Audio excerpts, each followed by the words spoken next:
নমস্কার বন্ধুরা, থাম্বনেল দেখে আশা করি বুঝতেই পেরেছেন আজকে আমি ঠিক কি বানাতে চলেছি। আজ আমার রেসিপি মহব্বতের শরবত। গরম তো খুবই পড়েছে, তাই আজকে আমি এই প্রসেসে মহব্বতের শরবত তৈরি করে দেখাচ্ছি। আর এই মহব্বতের শরবত বানানোর জন্য কি কি লাগছে প্রথমে দেখে নেব। দেখুন, এখানে আমি একটি তরমুজের হাফ তরমুজ নিয়েছি আর 5টি জেলির চকলেট নিয়েছি। আপনারা চাইলে যে কোনো জেলিও ইউজ করতে পারেন, আমি এখানে চকলেট ইউজ করছি। আর আধ ঘন্টা আগে 2 চামচ চিয়া সিড ভিজিয়ে নিয়েছি। আর নিয়ে নিয়েছি এখানে রুহ আফজার শরবত সিরাপ। আর নিয়ে নিয়েছি এখানে 500 গ্রাম দুধ। আগেই জাল দিয়ে ভালো মতো গরম করে নিয়ে ঠান্ডা করে নিয়েছি এখন। আর সেই সঙ্গে লাগছে 2টো গোলাপ। তবে এখানে গোলাপের পাপড়িগুলো আমি পরে আলাদা করে নেব, পাপড়িগুলো এখানে প্রয়োজন হচ্ছে। আর নিয়ে নিয়েছি একটি পাত্র শরবত তৈরি করার জন্য। আর সেই সঙ্গে লাগছে তরমুজ। তরমুজগুলোকে আমি দেখুন এখানে কিউব করে প্রথমেই কেটে রেখে দিয়েছি। তাহলে এখানে যে হাফ তরমুজ রয়েছে আমি ঠিক এরকম একটি গোল চামচের সাহায্যে ঠিক এরকম সাইজের রাউন্ড শেপে কেটে নেব। দেখুন ঠিক এরকম ভাবেই কেটে নিলাম।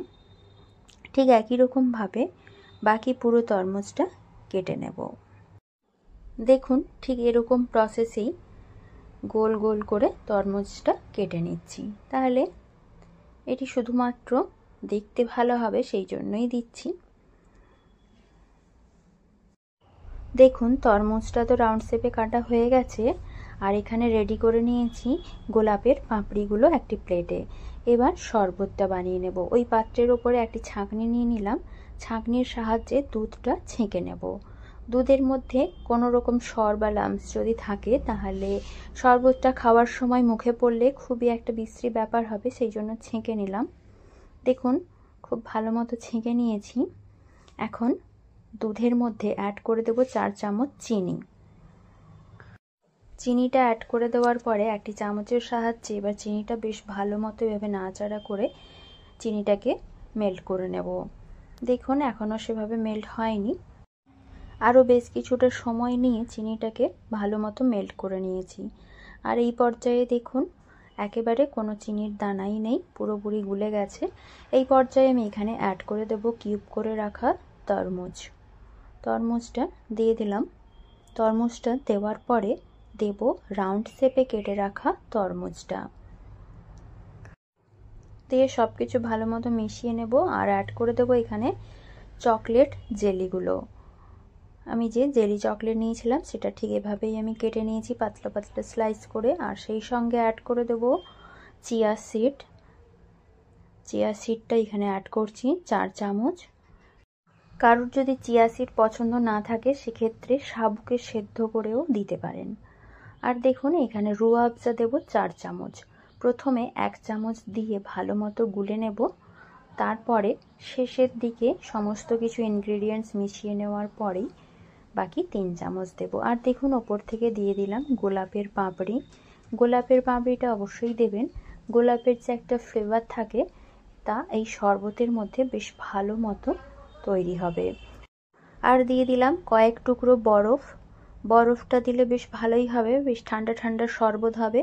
তা এই যে গরমের মধ্যে এরকম ঠান্ডা মহব্বতের শরবত হলে জাস্ট গরমের সময় জমে যাবে। দেখুন দিয়ে সমস্ত কিছু বেশ ভালো মতো মিশিয়ে নিলাম। আর দেখতে কতটা সুন্দর হয়েছে। এবার বাকি যে 3 চামচ রুহ আফজা শেষে দেব বলেছিলাম সেটাই আমি এখানে দেখুন অ্যাড করে দিচ্ছি। রুহ আফজাটা দেওয়ার পরেই বেশ ভালো মতো সমস্ত কিছু মিশিয়ে নেব। আর রুহ আফজা দেওয়ার পরে দেখুন কালারটা পুরোপুরি চেঞ্জ হয়ে গেছে। এই পর্যায়ে পুরোপুরি মহব্বতের শরবত কমপ্লিট হয়ে গেছে। এখন আমি একটি প্লেটে দেখুন গোলাপের পাপড়িগুলো সাজিয়ে নিয়েছি সাইড থেকে। আর মাঝখানে দিয়ে বসিয়ে দিলাম একটি গ্লাস শরবত সার্ভ করার জন্য। দেখুন আমি ঠিক এই স্টাইলেরই একটি শরবতের গ্লাস নিয়েছি। আর এই শরবতের গ্লাসে দিয়ে দেব 1 চামচের মতো রুহ আফজা। এবার রুহ আফজাটা দিয়ে দেওয়ার পরে রুহ আফজা গ্লাসে বেশ ভালো করে স্প্রেড করে দেব, ঠিক এরকমভাবে ঘুরিয়ে ঘুরিয়ে। দেখুন বেশ ভালো মতো করে স্প্রেড করে দিলাম। এখন এই গ্লাসের মধ্যে শরবত সার্ভ করে দিচ্ছি। দেখুন কালারটা জাস্ট অসাধারণ হয়েছে। আপনারাও ঠিক একই রকমভাবে এই গরমের সময় মহাব্বাতের শরবত ঠিক এইভাবে বানিয়ে দেখুন, খুবই টেস্টি একটি শরবত। আর দেখুন দেখতে কতটা সুন্দর হয়েছে, আমি খুব ভালোভাবেই দেখিয়ে দিচ্ছি, দেখুন কতটা অসাধারণ হয়েছে। এবার আমি এটি সার্ভ করব 2 টুকরো বরফ আর গোলাপের পাপড়ি ওপর থেকে গার্নিশ করে।